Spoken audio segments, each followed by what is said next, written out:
بسم الله الرحمن الرحيم الحمد لله والصلاة والسلام على رسول الله. Ağlamdardı жоқтан бар қылған Аллах Талаға чексіз мақтаулар болсын. Жана сүйіту пайғамбарыбыз Мухаммад Мустафа саллаллаху алейхи вассаламға Аллахтың салам салаваттары болсын. Ақиқатта Аллах Тала адамдарды тура жолға бағыттап, игілікке жеткіру үшін, бақтылыққа жетуісі үшін Құран-ы Кәрімді түшірген.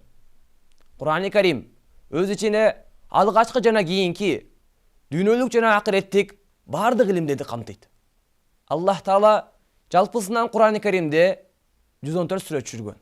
Ошол сүрөлөрдүн 112-си бул Ихлас сүрөсү.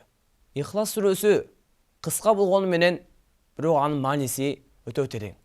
Аллах Таала бул сүрөдө өзүнүн жалгыздыгы туурасында жана зат сыпаты туурасында кеңири баяндаган. Жана Ихлас сүрөсүнүн фазилеттери, соопсуйлуктары дагы өтө көп. Хадисте келгендей, эгерде сиз Ихлас сүрөсүн бир жолу окусаңыз, Аллах Таалам сизге Құран-ы Кәрімдин 1/3 окуду деген сооп жазат. Анда эмесе Ихлас сүрөсүн сиздерге 10 кыраат менен окуп берсем.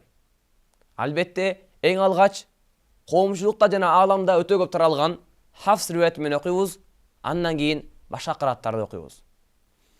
أعوذ بالله من الشيطان الرجيم بسم الله الرحمن الرحيم قل هو الله أحد الله الصمد لم يلد ولم يولد ولم يكن له كفوا أحد ولم يكن له كفوا أحد كفوا أحد كفوا أحد ولم يكن له كفوا كفوا ولم يكن له كفوا أحد صدق الله العظيم.